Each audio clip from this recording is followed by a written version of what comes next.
Welcome. Our challenge today is to make a lasagna that comes from ingredients from this 10 acres of land that we live on. And by that, I don't mean just tomatoes from our garden.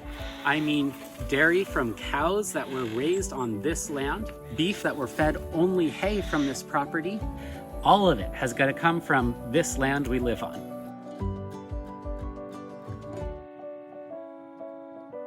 Now this is quite a challenge because I'm committed to not taking any products from off of these 10 acres. But that's actually pretty complicated. See, there are things that I can't use that I always use. Sugar, for instance, to make the sauce. I've been putting this video off for 2 years because I haven't had a good enough tomato crop to make it. And right now we just happen to be at the right time of season where my oregano, tomatoes, zucchini, onions happen to be coming into season just at the right time together. I guess my overall point is to emphasize how impractical an overall effort this would be to sustain daily food like this, and more of just a fun exercise. Here is where it all starts. Fresh piles of baby lasagna. And why do we start here? Well, this is gonna get scraped up by this tractor, composted in this manure pile, flung onto these fields, which will grow this hay,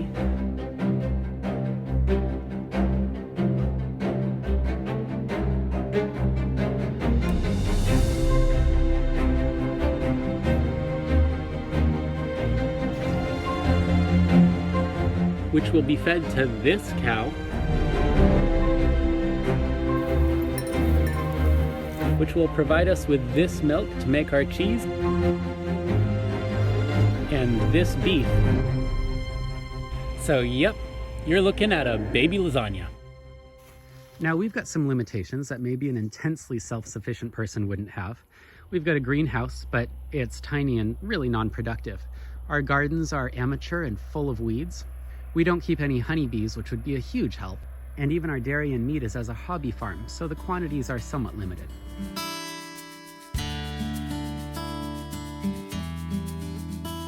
We'll need tomatoes for doing tomato sauce.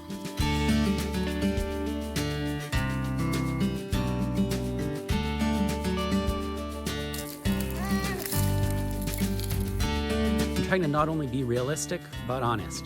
For example, well, I'm committed to this being from this property, not necessarily committed to it being from this year. We forgot to get our garlic in time last year. We're gonna head into the hobbit hole and hope that we might happen to have some stored over from last year. Let's cross our fingers and see. It's, yeah. Okay, we're gonna deal with scapes then and see if we can pull up some volunteers. Honestly, vegetable gardening is something we always struggle with. We always start very ambitious and get excited and work hard, but by this time of year, when harvest time comes up, we've really let the weeds go, and it's quite a mess over here.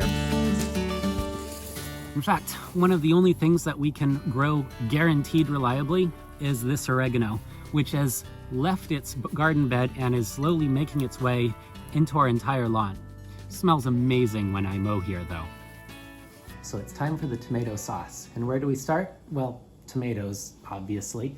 Then we'll add in some onions and just one pepper, that's all we got.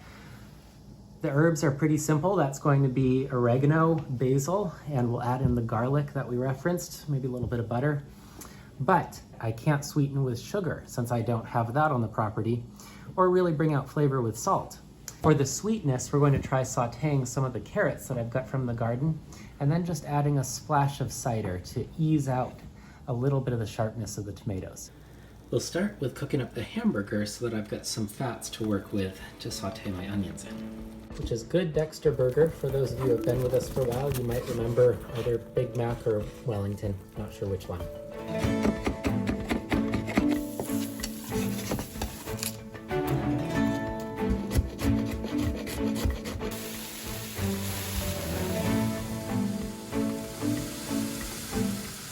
That smells pretty sweet.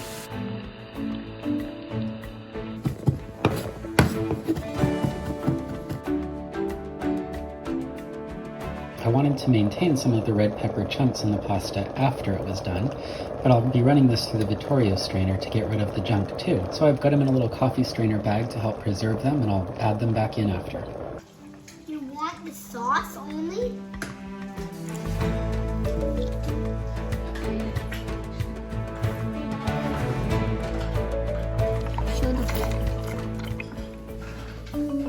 We've got mozzarella from 3 months ago in the freezer, Parmesan from a year and a half ago, and right now we're separating Daisy so that we can get enough milk out of her tomorrow to make a ricotta.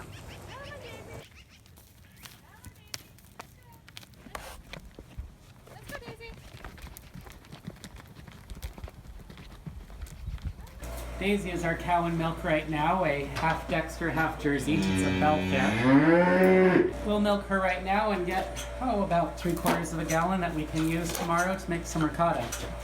Now the rest of the cheeses we've had to make before because a mozzarella takes, about 5 hours to work through.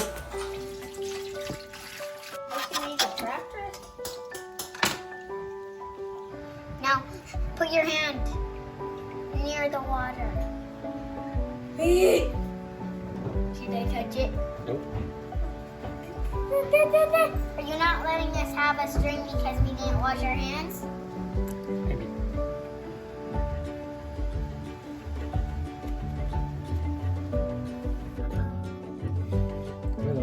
None. What kind of cheese is this? Mozzarella!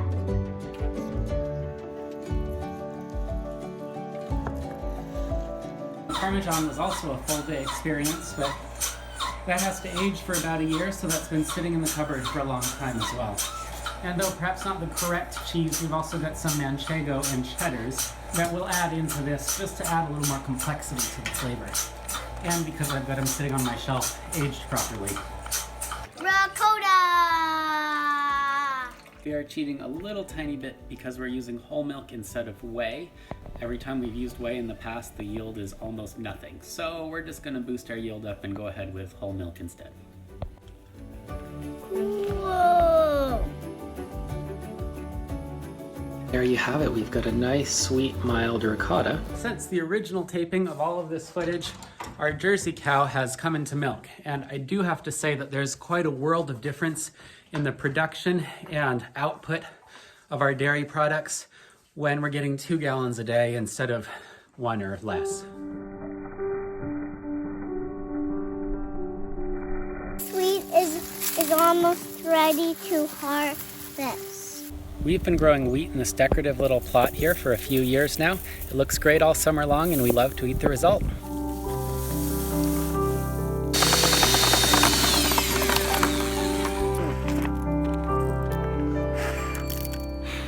Did you just blow it all out of your hands? You like it lots? How much?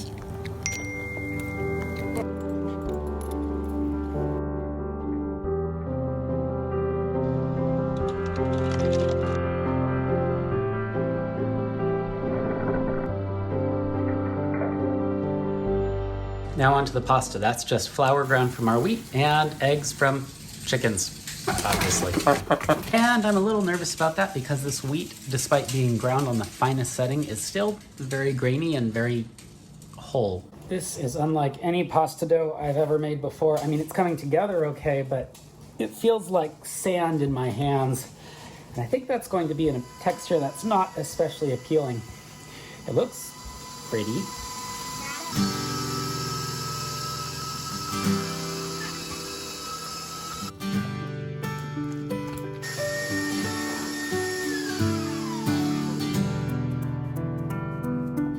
We have all the ingredients: dough, tomato sauce, hamburger, and cheese. Ricotta, parm, manchego, cheddar, mozzarella. We combined some of the ricotta with an egg and some dried parsley from last year.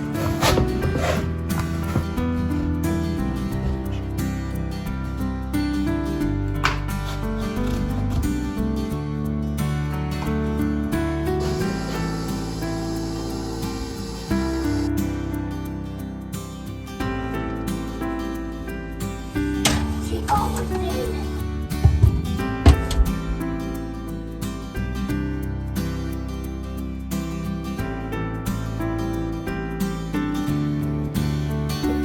Yum. Yummy.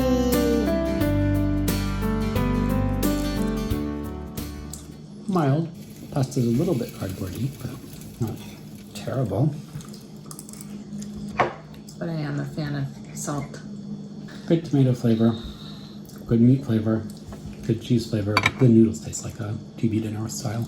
It's definitely a passable meal. Like this is, I could serve this to someone. I could serve this and it wouldn't be too embarrassing. Even with a bigger cow that produces more, that's beside the point, right? This whole meal was so unsustainable, so impractical, so much work for just one thing. More than anything, it raised my appreciation for everything around me. You know, I remember from an earlier video, this one little angry internet troll who commented, "So you think you're self-reliant just because you make your own hay?" And a video that had nothing to do with self-reliance. But I've got to admit, he's actually got a point.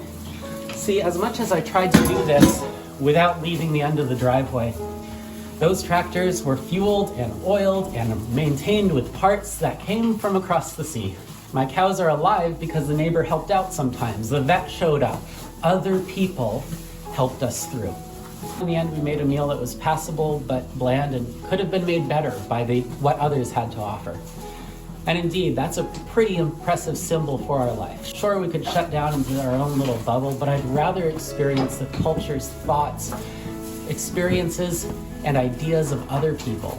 Surround myself with all that's rich, that spice that can come from everyone around us.